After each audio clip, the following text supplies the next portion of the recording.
వరాలు మాటలు విని కేశవని అపార్థం చేసుకుని చెంప పగలగొట్టిన మాధవ్ దగ్గర గుండె పగిలే నిజాన్ని బయటపెట్టిన శైలు.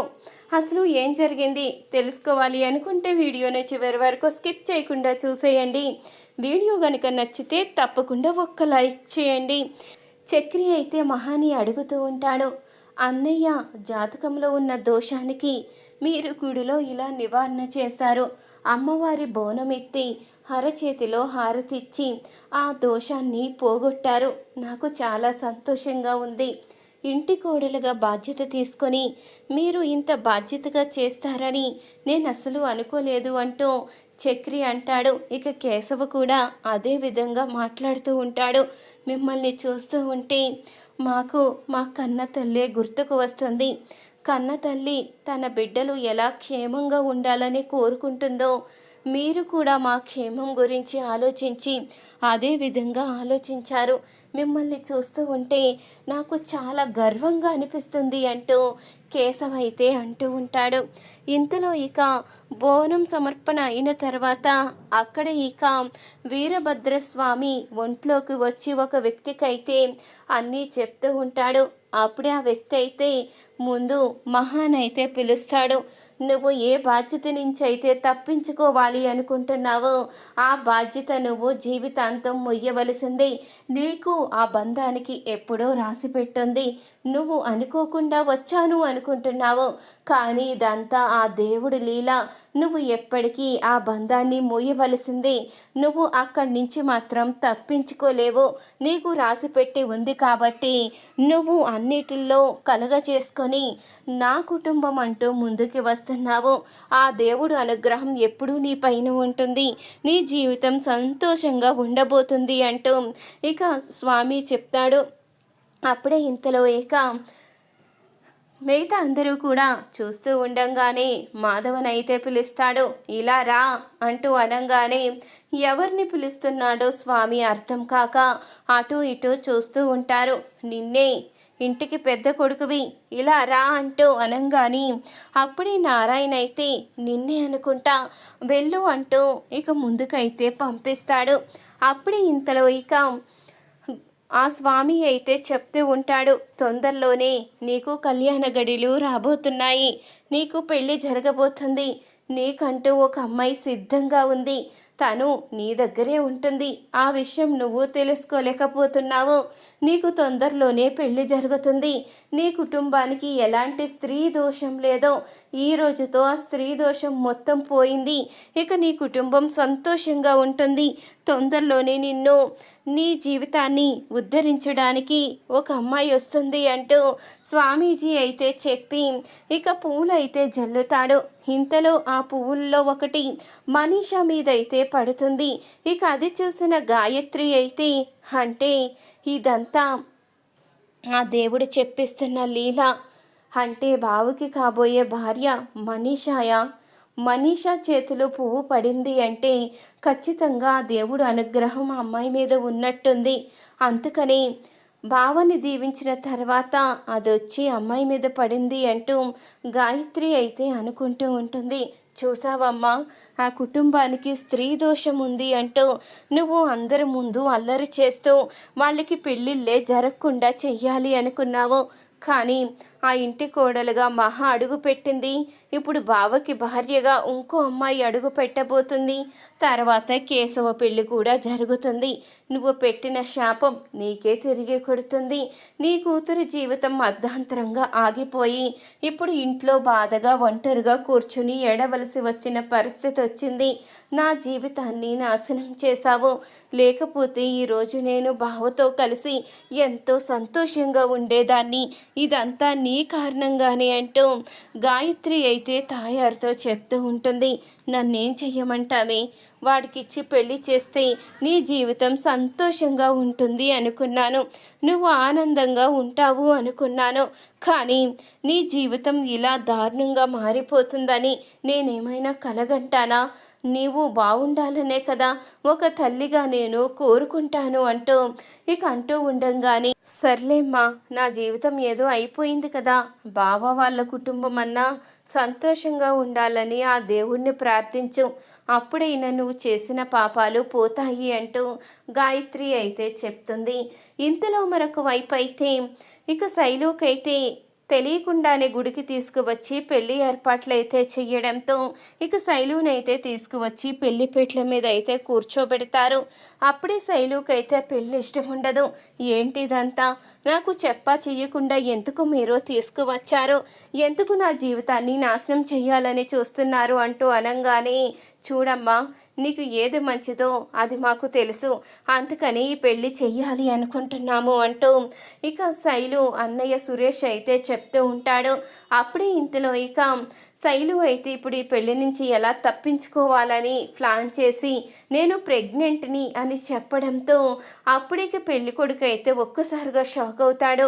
ఏంటి మీరు అనేది, మీరు ప్రెగ్నెంటా అంటూ అడుగుతూ ఉండగా, అవును నేను ప్రెగ్నెంట్ని, నేను వేరే అబ్బాయిని ప్రేమించాను, మేమిద్దరం ఎప్పుడో ఒకటైపోయాము, ఇప్పుడు నేను తల్లిని కాబోతున్నాను, మీరు పెళ్లి చేసుకుంటే మీకు భార్యతో పాటు బోనస్గా ఒక బిడ్డ కూడా వస్తుంది, కలిసొచ్చే కాలానికి నడిసొచ్చే కొడుకు అన్నట్టు మీకు ఇష్టమైతే అలా చేసుకోండి, నాకేమీ అభ్యంతరం లేదు, కానీ జీవితాంతం మీరే బాధపడవలసి వస్తుంది అంటూ శైలు అనంగానే అప్పుడే పెళ్లి కొడుకు అయితే నాకు ఈ పెళ్ళి వద్దు, బోనస్ బిడ్డ వద్దు, నేను ఇక్కడి నుంచి వెళ్ళిపోతాను అంటూ అనంగానే అప్పుడు ఇక వరాలైతే లేదు బాబు, అది కావాలని చెప్తుందంతే, మీరు కంగారు పడకండి, అది ఈ పెళ్ళి ఇష్టం లేక అలా చెప్తుంది అంటూ అనంగానే, చూడండి ఇష్టమో లేదో అదంతా నాకు అనవసరం, తన నోటితోనే తను ప్రెగ్నెంట్ అని చెప్పింది అంటే ఖచ్చితంగా అది నిజమే అయి ఉంటుంది. ఏ ఆడపిల్ల కూడా ఎంత అవసరమైన సమయంలో అయినా ఇలాంటి నింద తన మీద వేసుకోదు. మీ అమ్మాయి ధైర్యంగా పెళ్ళికి ముందే ఈ విషయాన్ని చెప్పింది అంటే తన మంచితనం నాకు అర్థమవుతుంది. మీ అంతా నన్ను మోసం చెయ్యాలని చూశారు, తనొక్కరితే నిజాయితీగా నిజాన్ని బయట పెట్టింది అంటూ పెళ్లి కొడుకు అయితే అంటూ ఉంటాడు. ఇంతలో పెళ్లి కొడుకు తల్లి తండ్రి అయితే, ఏంటండి ఇదంతా, ఇంతకు ఇలా మోసం చేశారు, చాలా గొప్ప కుటుంబంలా ఉంది, చాలా పరువు ప్రతిష్ట పేరు ప్రఖ్యాతులు అన్నీ ఉన్నాయని చెప్పారు, అందుకని మీరు సడన్గా గుడిలో పెళ్లి ఏర్పాట్లు చేసిన, పోనీలే మంచి కుటుంబం కదా వదిలేస్తే ఎలా కుదురుతుంది అంటూ మేము ఒప్పుకున్నందుకు భలే బుద్ధి చెప్పారు, ఇలాంటివేవో ఉన్నాయని కాబట్టి మీరు సడన్గా ఇలా గుడిలో పెళ్లి ఏర్పాట్లు చేశారు అని మేము అర్థం చేసుకోలేకపోయాము, ఇలాంటి వాళ్ళకి పెళ్ళికి ఒప్పుకున్నందుకు మా చెప్పు తీసుకు మమ్మల్ని కొట్టుకోవాలి అంటూ ఇక పెళ్లి కొడుకు వాళ్ళైతే అక్కడి నుంచి వెళ్ళిపోతారు. అప్పుడే ఇక శంకరం వరాలు ఇద్దరూ కూడా కుప్పకూలిపోతారు. ఏంటి ఇదంతా, ఎందుకు ఇలాంటి పని చేశావు, నిజంగానే నువ్వు తల్లివి కాబోతున్నావా, పాపిష్టిదానా, ఇంటికి పద అంటూ ఇక శైలునైతే ఇంటికి తీసుకుని వస్తారు వరాలు, అలాగే శంకరం కూడా. ఇక ఇంటికి వచ్చిన తర్వాత వరాలు అయితే గోలగోల చేస్తూ ఉంటుంది. ఇది ఎంత నీతిమాలి పని చేసిందో చూడండి, మీకు ఎప్పుడూ చెప్తూనే ఉన్నాను ఆడపిల్లని హద్దుల్లో పెంచాలి అని, కానీ మీరే వినిపించుకోకుండా దీనికి అతి గారాభం చేసి మీరే చెడగొట్టారు. ఇప్పుడు ఆఖరికి అది మొత్తానికి పెళ్ళి కూడా జరక్క ముందే తల్లి కాబోతుంది. అవ్వ ఈ విషయం గనుక నలుగురికి తెలిస్తే మన పరిస్థితి ఏంటి, నలుగురు నాలుగు రకాలుగా అనుకుంటారు, మన మొహం మీద దుమ్మెత్తి పోస్తారు అంటూ ఇక వరాలైతే అంటూ ఉంటుంది. అప్పుడు ఇంతలో శంకరమైతే, ఏంటమ్మా మహా ఇదంతా, ఎందుకు ఇలాంటి పని చేశావు, ఎందుకు నువ్వు ఇంత మోసం చేశావు, నీ కన్న తండ్రి నీకు గుర్తుకు రాలేదా, నలుగురిలో పరువు తీసేటప్పుడు నేను అసలు అక్కడ ఎలా తలెత్తుకోగలను అని నువ్వు గుర్తించలేకపోయావా, ఎందుకు ఇలాంటి పనులు చేశావు అంటూ నిలదీస్తూ ఉంటాడు శంకరమైతే. ఇంతలో వరాలు సురేషు అందరూ కూడా ఇక శైలునైతే నిందిస్తూ తిడుతూ ఉంటారు. అమ్మో, పెళ్ళి తప్పించుకోవడం కోసం ఏదో వంక పెట్టాను. నేను వంక పెట్టినట్టే ఆ పెళ్ళి ఆగిపోయింది. వీళ్ళేంటి ఇంత దారుణంగా క్లాస్ పీకుతున్నారు అంటూ శైలు అయితే ఆలోచిస్తూ ఉంటుంది. ముందు వాడికి ఫోన్ చేయవే, వాడికి ఫోన్ కలుపు అంటూ సురేష్ అయితే అంటూ ఉంటాడు. నేను ఫోన్ చేయను అంటూ శైలు అనంగానే ఇక శైలు ఫోన్ తీసి ఇక కేశవకైతే ఫోన్ చేస్తాడు సురేష్ అయితే. అప్పుడే ఇంతలో ఇక కేశవ్ ఫోన్ తీయంగానే, ఒరే దున్నపోతుగే, నా చెల్లెల్ని పెళ్ళికి ముందే ప్రెగ్నెంట్ని చేస్తావా? దాన్ని నీ అవసరానికి వాడుకుని ఇప్పుడు మాత్రం ఏమీ తెలియనట్టు మీ అమ్మాయి మీ ఇంట్లోనే ఉంటుంది అంటూ అప్పగించి వెళ్ళిపోతావా? దీన్ని మోసం చేసినందుకు నిన్ను చంపేసిన పాపం లేదురా. అది కడుపుతో ఉన్నానని ఇప్పుడు ఆ గుడిలో చెప్పి మా పరువు తీసింది. దానికి పెళ్లి చెయ్యాలి అని మేము గుడిలో పెళ్లి ఏర్పాట్లు చేస్తే సడన్గా అది కడుపుతో ఉన్నానని చెప్పి మా పరువు తీసి పాడేసింది. ఇంత దారుణంగా మా కుటుంబానికి పరువు పోయేలా చేసావు కదరా, నిన్ను వదిలిపెట్టేదే లేదు అంటూ అనంగానే అప్పుడే ఇక శైలు అయితే ఫోన్ తీసుకుంటుంది. అప్పుడే కేశవ్ అయితే అడుగుతూ ఉంటాడు, ఏంటిదంతా అంటూ అనంగానే అప్పటికి శైలు అయితే ఏమీ మాట్లాడకుండా మౌనంగా ఫోన్ అయితే పెట్టేస్తుంది. ఇంతలో మరొక వైపు వరాలైతే కోపంగా, ముందు ఆ ఇంటి పెద్ద పెద్ద అని చెప్పుకుంటున్నాడు కదా, నా పెంపకంలో ఎలాంటి లోపం లేదు అంటున్నాడు కదా, నేను నా తమ్ముళ్ళని గొప్పగా పెంచాను అంటూ విర్రవేగుతున్నాడు కదా, ఆ వాడికి ఫోన్ చెయ్యి, వాడిని నిలదీస్తాను అంటూ వరాలైతే చెప్పంగానే సురేష్ అయితే ఇక మాధవ్ ఫోన్కైతే ఫోన్ చేస్తాడు. అప్పుడు ఇక ఫోన్ తీసుకున్న వరాలైతే అప్పుడు ఇక మాధవ్ ఫోన్ లిఫ్ట్ చెయ్యంగానే, ఏంటి మీకు కొంచెమైనా బుద్ధుందా అంటూ అనేసరికి అప్పుడు ఇక మాధవ్ అయితే, ఎవరమ్మా మీరు, ఫోన్ చేసి ఎవరని అడక్క ముందే ఇలా క్లాస్ పీకుతున్నారేంటి, నోటుకొచ్చినట్టు మాట్లాడుతున్నారేంటి అని మాధవ్ అయితే అడుగుతూ ఉంటాడు. ఎవరా, నీ తమ్ముడు చేసిన పనికి పరువు పోయి మూల కూర్చున్న ఒక అభాగ్యురాలిని, శైలు తల్లిని, వరాలని అంటూ అనంగానే, ఏంటమ్మా నాకెందుకు ఫోన్ చేశారు, మీ కూతురు మీ దగ్గరే ఉంది కదా, మళ్ళీ ఏమైంది అంటూ మాధవ్ అయితే అడుగుతూ ఉంటాడు. ఏమైందా, నా కూతురు నా దగ్గరే ఉందని చెప్తున్నావే, నీ తమ్ముడు ఏం చేశాడో చెప్పలేదా? నీ తమ్ముడు నా కూతుర్ని తల్లిని చేసి వదిలిపెట్టాడు. నా కూతురికి ఇప్పుడు 3వ నెలని చెప్తుంది. నా కూతురు నలుగురిలో మా పరువు తీసేసింది. దానికి గుట్టు చప్పుడు కాకుండా పెళ్లి చేసి పంపించేద్దాము, మా పరువు నిలుపుకుందాము అనుకుంటే అందరి ముందు నేను ప్రెగ్నెంట్నని, కేశవ నేను ఎప్పుడో కలిసిపోయామని చెప్పి మా పరువు తీసేసింది. నీ తమ్ముడికి ఎంతో బుద్ధిగా పెంచాను అన్నావే, వాడు ఆడపిల్లల పట్ల ఎప్పుడూ తప్పుగా ప్రవర్తించడం అన్నావే, మరి ఇదేనా? పెళ్లికి ముందే ఆడపిల్లని లోబర్చుకుని దానికి మాయమాటలు చెప్పి తల్లిని చేసి వదిలేయడమేనా మీ ఇంట్లో నువ్వు నేర్పిన సంస్కారం అంటూ ఇక వరాలైతే నిలదీస్తూ ఉంటుంది. అప్పుడే ఇంతలో ఇక మాధవ్ అయితే, చూడండమ్మా, ఈ విషయాలు ఏవి నాకు తెలియదు, నేను వెంటనే మా కేశవని అడిగి మీకు ఫోన్ చేస్తాను అంటూ ఇక మాధవ్ అయితే చెప్తూ ఉంటాడు. చూడు, నువ్వు ఫోన్ చేస్తావో ఏం చేస్తావో నాకు తెలియదు, కానీ నీ తమ్ముడు చేసిన పనికి మా పరువు పోయింది. ఆడపిల్ల తల్లి తండ్రిగా మేము అందరి ముందు తలదించుకున్నాము. మా ప్లేస్లో వేరే వాళ్ళు ఎవరైనా ఉంటే ఈ పాటికి ఎప్పుడో చచ్చుండేవారు. మేము ఇంకా కాస్త ధైర్యవంతులం కాబట్టి ఈ మాత్రమైనా నీకు ఫోన్ చేసి చెప్పగలుగుతున్నాము. నీ తమ్ముళ్ళని ఎంత గొప్పగా పెంచావో ఈ పెంపకంలోనే తెలిసిపోతుంది. ఒక ఆడపిల్ల జీవితంతో ఎంత గొప్పగా ఆడుకోవడం నేర్పావో ఇప్పుడు అర్థమవుతుంది అంటూ ఇక వరాలైతే నోటుకొచ్చినట్టు మాట్లాడి ఫోన్ అయితే పెట్టేస్తుంది. అప్పుడు ఇక మహా, కన్నా అందరూ కూడా అడుగుతూ ఉంటారు, ఏమైంది, ఫోన్లో ఎవరు, మీరెందుకంత బాధపడుతున్నారు అంటూ మహా, చక్రి అందరూ అడగంగానే అప్పుడు ఇక మాధవ్ అయితే అసలు విషయాన్ని బయట పెడతాడు. ఆ విషయం చెప్పేసరికి మహా అయితే అంటూ ఉంటుంది, ఇలా చెప్పినా నేనైతే నమ్మను, నాకైతే నమ్మకం లేదు అంటూ అనంగానే, లేదమ్మా, ఒక ఆడపిల్ల తను తల్లిని కాబోతున్నానని ఎందుకు చెప్పుకుంటుంది?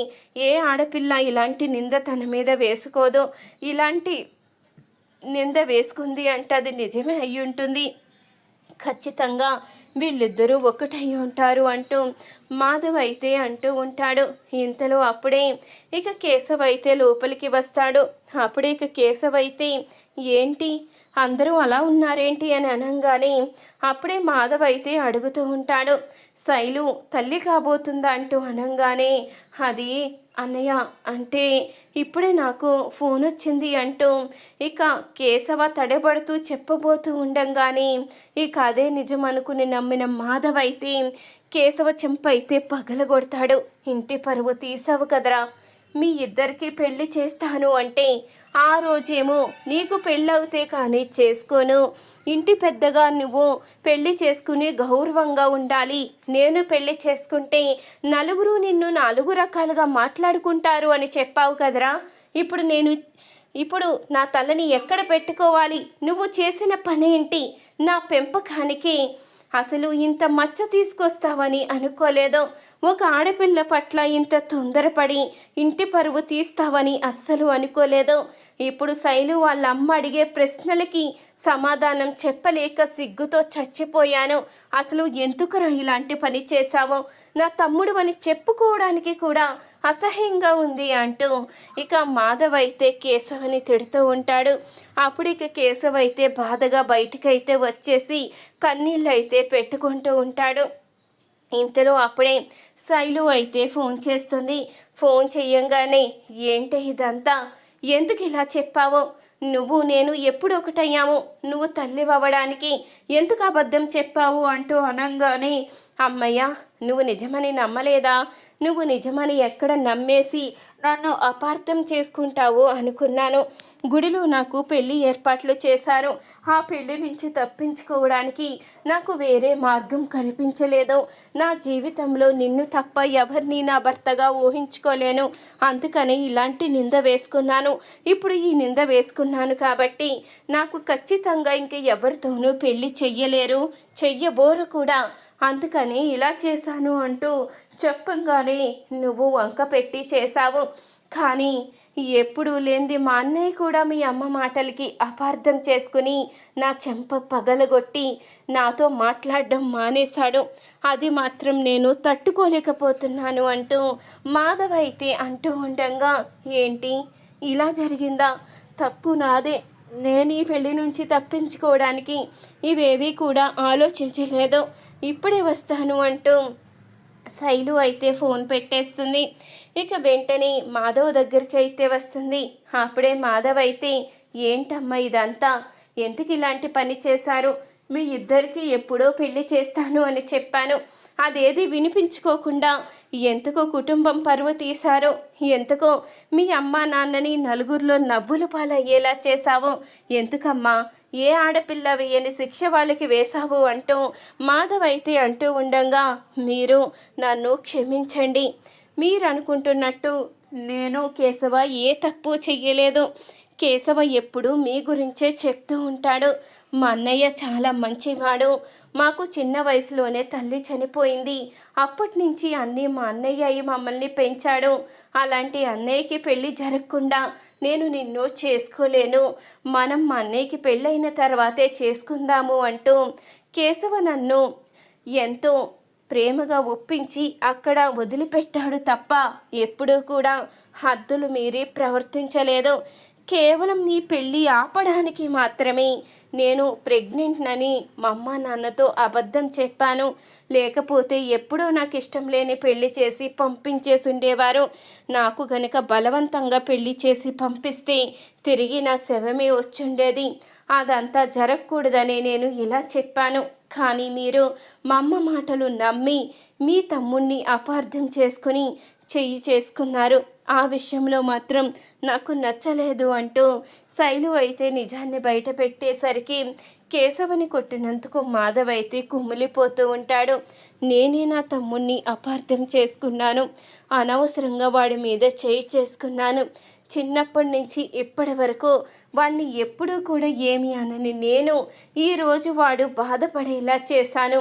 వెనక ముందు ఆలోచించకుండా నా తమ్ముడు ఎలాంటి వాడో తెలిసినా కానీ ఆవిడ మాటలు విని అనవసరంగా వాడిని కొట్టాను అంటూ మాధవ్ అయితే ఇక కేశవని కొట్టిన చేతినైతే గోడకేసి కొట్టుకుని బాధపడుతూ ఉంటాడు. అప్పుడే ఇంతలో కేశవ అయితే లోపలికి రాగానే, ఒరే నన్ను క్షమించరా, దయచేసి నన్ను క్షమించు అంటూ అనగానే, అయ్యో అన్నయ్య, నువ్వు నాకు క్షమాపణ చెప్పడం ఏంటి? నువ్వు నాకు అన్నవి, నువ్వు నాకు క్షమాపణ చెప్పవలసిన అవసరం లేదు అంటూ కేశవ్ అయితే మాధవ చేతులు పట్టుకొని ఎంతో సంతోషంగా మాట్లాడుతూ ఉంటాడు. చూసారు కదా ఫ్రెండ్స్, ఈ వీడియో గనుక నచ్చితే తప్పకుండా ఒక్క లైక్ చేయండి.